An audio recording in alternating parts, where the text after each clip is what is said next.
The last half-century has brought with it a progression in technology, a time in which humanity and machines have become uncomfortably intertwined. Yet every year, people gather in celebration of a simpler time, a time of knights, heroism, and incurable disease. I am Werner Herzog, and this is Portraits of a Bygone Age, Images of a Renaissance Fair. As I make my way to the fair in a strange and backward land of Wisconsin, my driver informs me that cameras are not allowed at this event, lest the weirdos be caught in their natural habitat. Thankfully, though, this is not a problem, as we now live in a time where a phone can function as a high-definition camera, as well as a system in which to meet hot singles in your area. Alexander Graham Bell, I'm sure, is rolling in his grave. As we pass an electric-powered motor vehicle on the road, I cannot help be struck with the strange juxtaposition of what we are about to be seeing. Cars, the symbol of the 20th century, all ominously facing this stupid castle thing. The past and the present, already at odds. A fountain weeps for the poor souls lost surrounding it. Weirdos, degenerates, idiots. Attention to detail marks the credibility of the Renaissance Fair, offering such delicacies as calzones, coffee, shepherd's pie, and cappuccino. Here, Shrek's wife desperately searches for her lost lover, performing what is commonly known in the Renaissance Fair as the Where's Shrek dance. A woman walks by, living out her fantasy, and a guy in a tank top with Miller Lite decides to pursue. Diminutive animals are enslaved by a rotating piece of metal. An audacious attempt to collect money. The horses go round and round in a circle, begging for the sweet relief of becoming dog food or glue. Wind chimes litter the premises, a reminder that despite humanity's eventual self-caused annihilation, music will remain. A condescension which I have not yet witnessed from animal to man is seething through the air in this petting zoo. While it is clear that man is separate from animal, here it has never been more confusing as to which is better.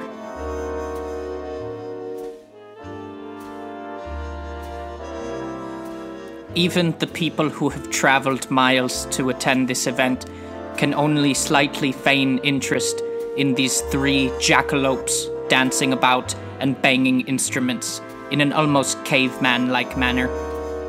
Does the sign above the stage say Nazi? Who knows? Who cares? Not since Lou Reed's heavy metal album have I wept for the state of music. A miniature city is on display.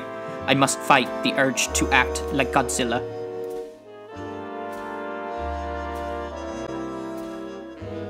People line up, paying money for the opportunity to throw tomatoes at a man acting as prisoner. I don't know what is a worse job.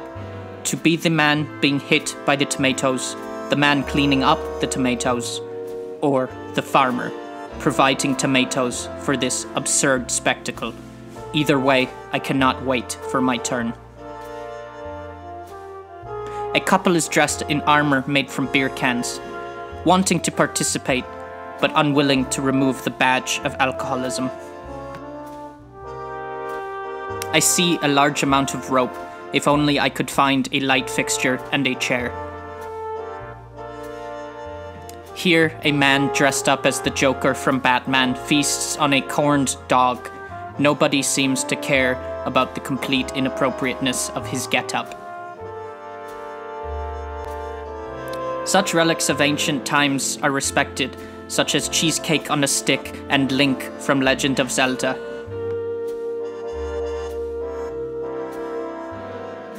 I should inform Shrek's wife I have found him.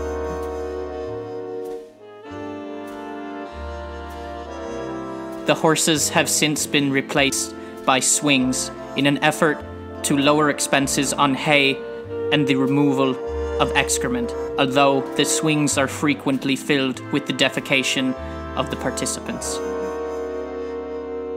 Fucking peasants. This gentleman did not respond kindly upon my request for him to simply blow me instead of the glass. A sign advertising a bacon cheeseburger jacket potato results in my own mental diarrhea. The awkwardness of this performance requires that I must Irish up my coffee, a phrase whose racial epithet I do not agree with, but at this point, I don't care. As I watched a squire moan for the fallen and 2 knights engage in sword combat, I cannot help but wonder, why does this man feel the need to spike his hair up so absurdly, fighting the natural law of gravity? But I suppose everyone is fighting against the natural law, the law of time. All day I was struck at the hypocrisy of desiring the past, but not letting go of modern conveniences. It was only at the end of the day, when watching these hot bikini mamas, seeing the man with his iPad filling up his spank bank, and me with my phone, I realized that we are one in the same.